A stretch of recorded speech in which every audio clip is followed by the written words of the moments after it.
Good Thursday morning to you. As we continue to prepare our way through Advent for Christmas, and as we yesterday talked about the Maccabean Revolt, today I want to begin with some of the characters that line the way for all of the pieces that fit into the Christmas story and really kind of enhance our understanding of the Christmas story. Today I want to talk about Herod. Now, when we use the name Herod, there's actually four Herods. There's Herod the Great, Herod the Tetrarch, Herod Antipas, which is also Herod the Tetrarch, Herod the Antipas II, and so on. So when we think about Herod, there's different Herods that are at different places in the course of the narrative in preparing for Christ. So Herod the Great becomes king of the Jews, and this is really because of his father. His father was high-ranking within the Roman officials, so he becomes king of the Jews in 37 BC. And he reigns till anywhere between 4 BC and 1 BC. Now, that's kind of an important detail because we read that Herod slaughtered the innocents when the Magi had tricked him, had not come back to tell him where this new king was being born. Now, that Herod is Herod the Great. So Jesus is born somewhere between 3 BC and 1 BC. And so that's the overlap between Herod the Great and Jesus' birth, and the slaughtering of the innocents happens right around that changeover from BC to AD. Of course, I'm using a little bit of antiquated terminology. It's now BCE and ACE, but I learned it a while ago, and so I still hold the older way of thinking of the different generations. Herod the Great is known for a cruel tyranny against the people.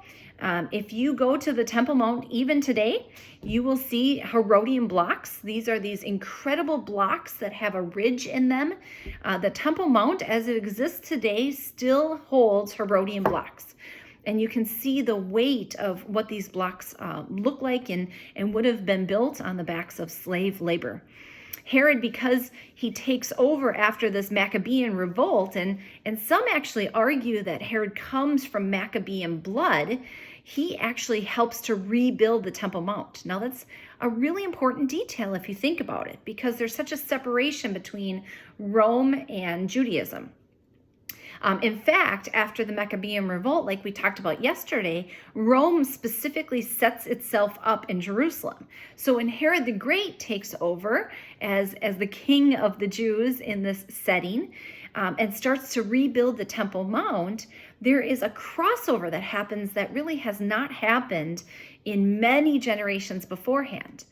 Even more, Herod has within his family, wives, and others throughout the familiar role that are Jews. So there's a mixture of both Rome and Judaism. Now, the Sanhedrin, that's the high court that Jesus will stand before at the moment or before the moments of his crucifixion.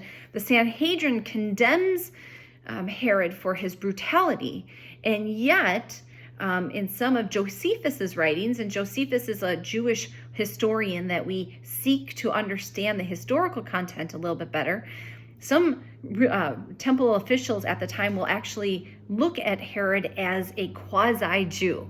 So he's somewhere in the mix of being a Jew, but not a practicing Jew.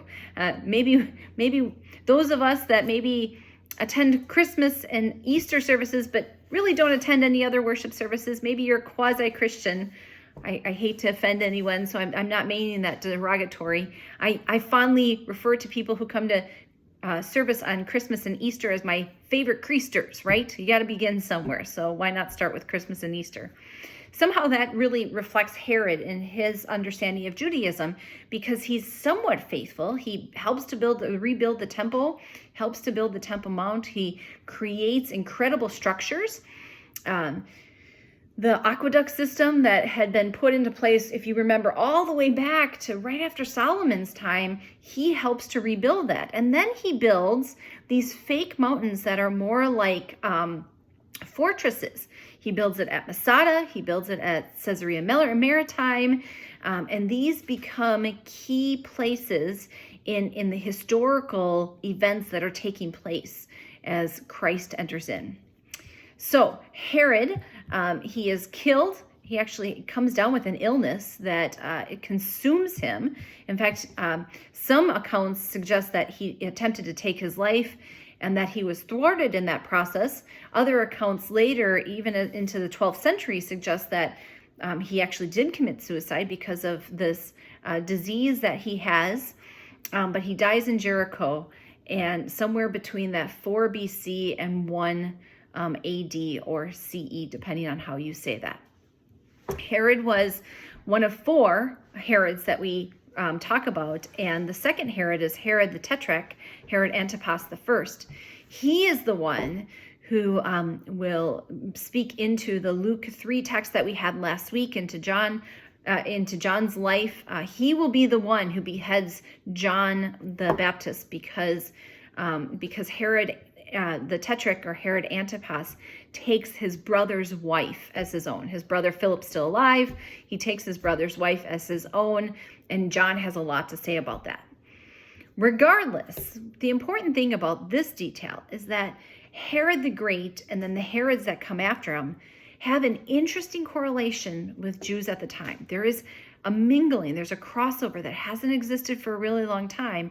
And after these 2 generations, it won't exist again forever. We'll never see this kind of crossover again. So you look at Herod the Great and Herod Antipas, you look at the work that they contributed to that still exists in Jerusalem today. You can go to the Temple Mount and you can see on the western wall all of those blocks where Jews and even Christians will put prayers into the crevices of the blocks. Those are Herodian blocks. You can go to Caesarea Maritime. You can go to Masada. You can see the fortresses that are built. His legacy lives on. His cruelty lives on. But there's also the political mingling that happened at that time that affects how Christ will be perceived. It also affects how the Jews, you think about the Sanhedrin and the high priest Caiaphas and Annas, how they will utilize the Roman government to manipulate to put Jesus to death. And it's all because of Herod the Great and because of Herod the Tetrarch, or Herod Antipas. Had they not had those relationships and that friendliness with the Jewish councils, they may not have been able to been manipulated as they are for Jesus' birth. All these details fit together to show that God always finds a way to make God's plan come to fruition. And I just think it's kind of a cool, fascinating history as we get ready for Advent. Hope you have a great Thursday.